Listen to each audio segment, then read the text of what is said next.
You know, I was talking about this movie with my dad, and he was trying to ascertain for me why I love this movie so much and why it is so personal to me. And as I tried explaining it to him, I found that it was very difficult for me to articulate just exactly why. I can come up with a few concrete, tangible reasons, but there are just some movies out there that affect you so deeply that the only way that you can express how you feel about them is through some kind of art form, maybe like a song or a poem or whatever. Or maybe you find that you can't really express it at all. You can just give little snippets here and there of just exactly how it makes you feel. And I'm going to try my best to explain to you guys how I feel about this movie and how this movie affects me and how it is so deeply, deeply personal to me. But it's going to be tough. But I'm going to try anyway because I want to express to you guys as best as I can the power that this movie has. But I'm sure all of us have had experiences like that with film, music, art, whatever it may be, that you just can't express. There just aren't words for it. And try as you may, the only thing that you can do is enthusiastically recommend the experience to someone else. So if there's anything that you guys get out of this review, it is that I am enthusiastically, to say the least, recommending 50/50 to you. 50/50 came out in 2011, and it kind of flew under the radar. I didn't even hear about it until I watched a top ten movies of 2011 list from this excellent YouTube movie reviewer named Jeremy Johns. And he mentioned 50/50. I had never heard of it, which kind of surprised me because it has such an all-star cast. It has a bunch of A-list actors in it. It's got Seth Rogen, it's got Joseph Gordon-Levitt, it's got Anna Kendrick, Bryce Dallas Howard, and even that woman who I believe is from Daddy Daycare, who plays like the evil headmaster or whatever. I might be confusing her with a different actress, but it just has an amazing cast, and no one really knew about it. I'd be surprised if any of you guys have heard of it, actually. But I can understand why. Because the subject matter is not exactly mainstream. It's mainstream in the sense that everyone deals with cancer. It's just a reality that is going to be in your life at some point. But at the same time, it wasn't exactly marketed as something that was appealing to everybody, and it has a very indie movie feel. Like the even though again, this is another reason that kind of baffles me is that the music was written by Michael Giacchino. Yes, that's how you actually pronounce his name. Who wrote a lot of music for Pixar. He wrote music for The Incredibles and Up, Ratatouille, just absolute genius. So that too kind of baffles me. Like, why is this movie so? It's not very well known, even though it has such a great cast and a great composer behind it. But again, it has such an indie feel. Like the cinematography is really good. That's an aspect of an indie movie.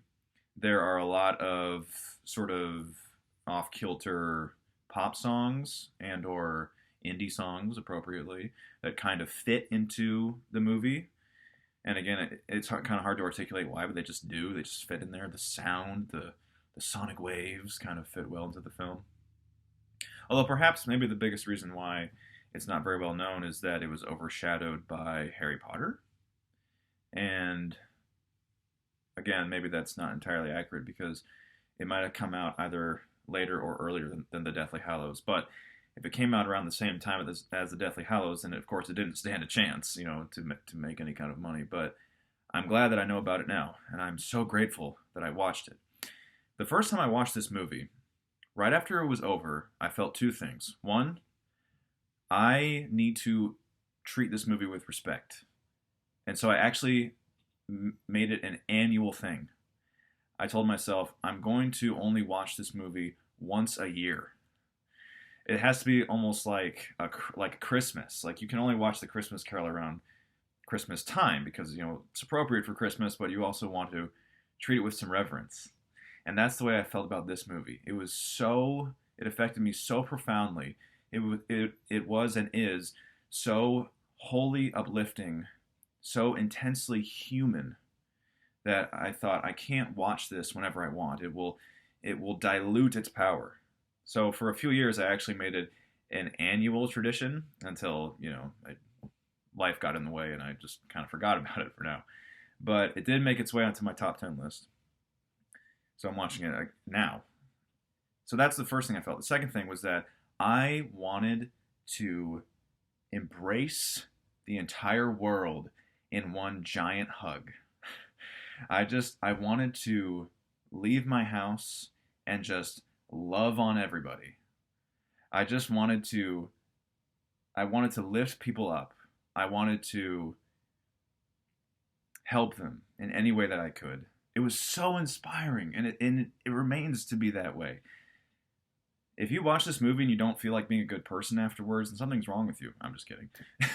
That's the beauty of film. Everyone has a different reaction. But my reaction was, I just want to care for everybody now. I just want to lift them out of whatever problems they're experiencing, and I want to help them, man.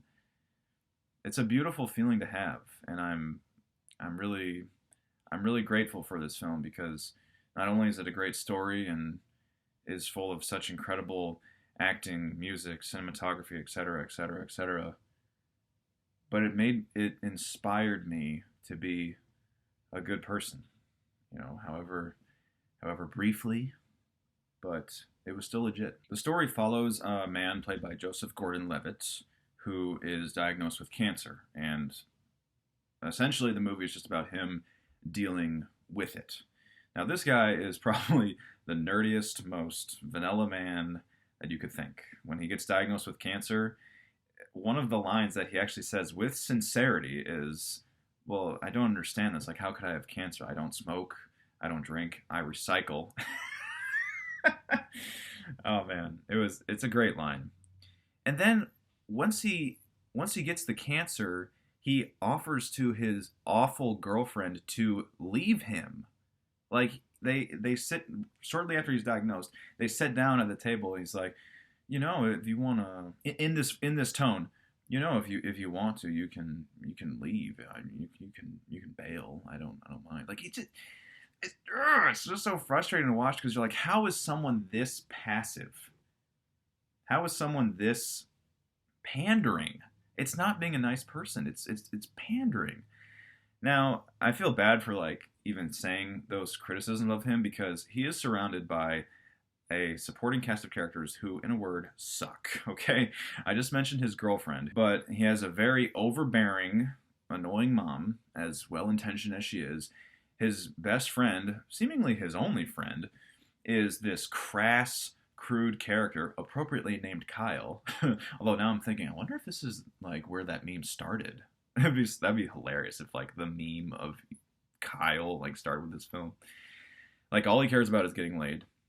So that's a great companion, when you're going through cancer. His coworkers, they don't like him, they don't respect him until, of course, he gets cancer. And there's a scene where Kyle throws him a party under the ostensibly to celebrate his life when, of course, all he wants to do is get some girls. And there's a great scene with some great editing where he's standing around, he's drinking, and he's like trying to make small talk with everybody, and it just keeps like intersplicing these insincere, really uncomfortable comments like, "Oh, my uncle had that," or "Oh, I'm sorry you're going through that, man." Like, I imagine this is how people with disabilities must feel. Like when people who've like been in a wheelchair their whole life, and people come up to them like, "Oh, I'm so sorry about what you're going through." It's just like it must kind of feel like that.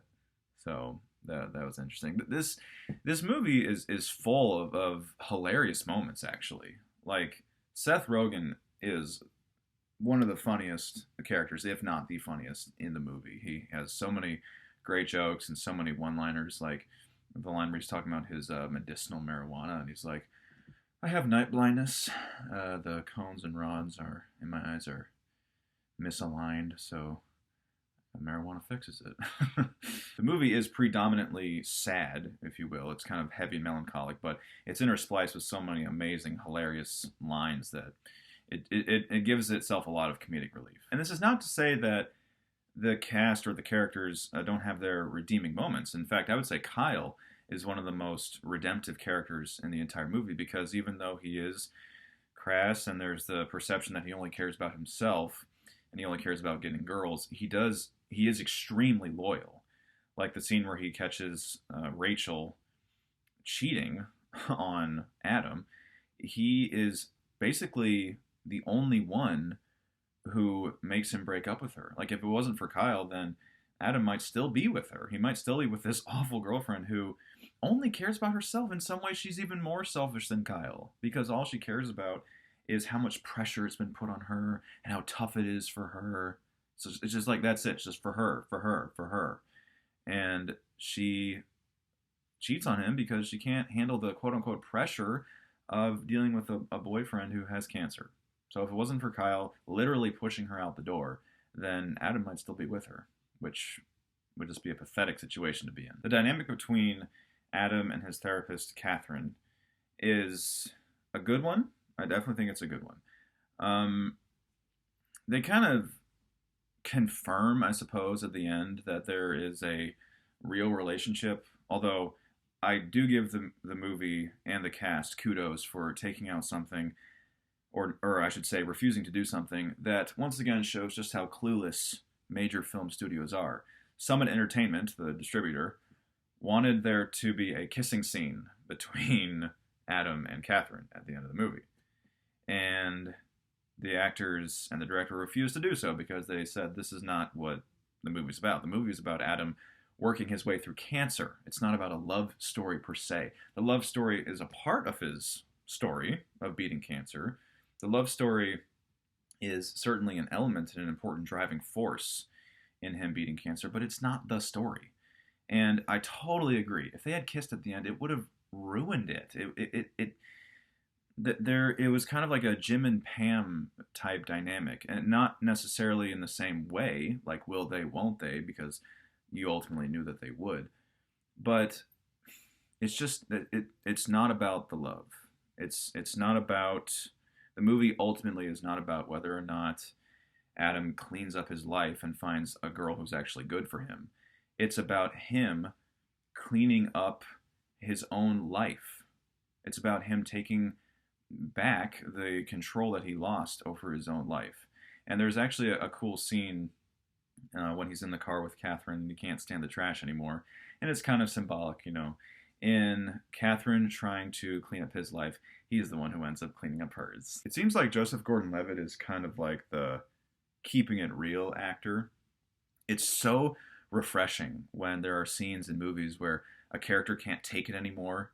The pressure's been building up and he just lets out this hard-hitting truth. The scene in question, well, there are two of them actually. The first one being where he is in the therapist's office and he says, "Why are people being so pandering to me? Why are people being so sympathetic? Everyone's so scared to just say, you're dying. It would make it better if they just told me that I'm dying. But instead, they just lavish me with all this false hope. It makes it worse.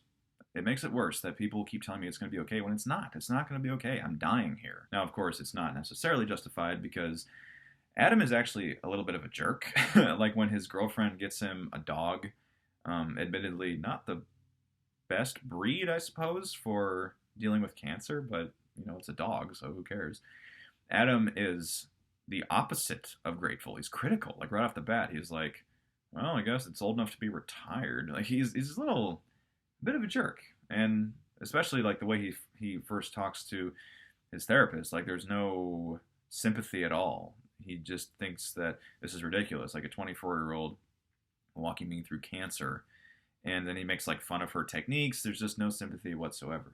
You could say, okay, well, he's going through a tough time. You know, he's dealing with cancer. But at the same time, I think that he can, you know, be a little bit more mature about the situation.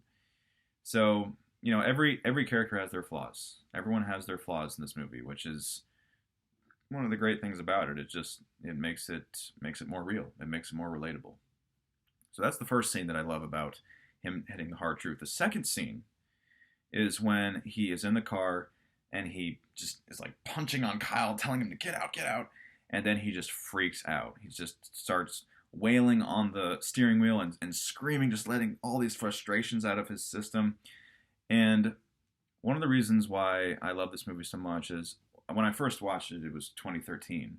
So coming up on almost 7 years ago. I was a very different person back then, dealing with a lot of different things. I didn't have as much emotional maturity that I do now to deal with certain issues.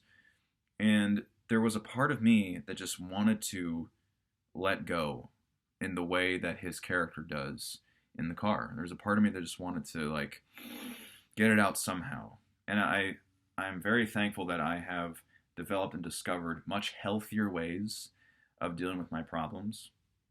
But when I was that age, when I was a kid, basically, I didn't know how to deal with it. So I mean, pretty much every element of this movie I related to and can still relate to, and that was one of the most poignant parts in which I could relate to. The scene where Adam has to go into surgery is a magical combination of acting, music, editing. Oh, man, it's perfect. Like the song they choose. I mean, who even discovers these songs? I mean, how does one find these types of songs that just so perfectly fit the situation? And how do you get an editor and a director who so perfectly know how to cut shots together to make it as emotionally impactful as possible? I was weeping when I first saw this scene. And ever since then I've watched it, I've at least teared up. It's one of the most heavy hitting scenes that I know. And another reason being is that I hate hospitals, even though I actually I tend to be a bit more relaxed in hospitals because I think like, okay, I'm in the hands of a professional, so if anything bad happens, I'm in the right spot. But even so, I mean, no one likes to go to hospitals. So when I watch the scene, I get a lot of anxiety. And Joseph Gordon-Levitt just acts beautifully in this scene.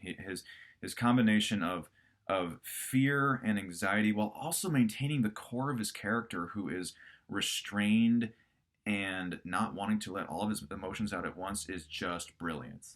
So everything about this scene is perfect. The ending is a little bit cheesy, but given the context of what we just watched, given the story, given everything about this movie and everything that it's trying to say, I think it's perfect. And I think this movie is perfect, which is why I'm giving it a 10 out of 10. So have you seen 50-50? If you haven't, I highly, highly, highly recommend that you do.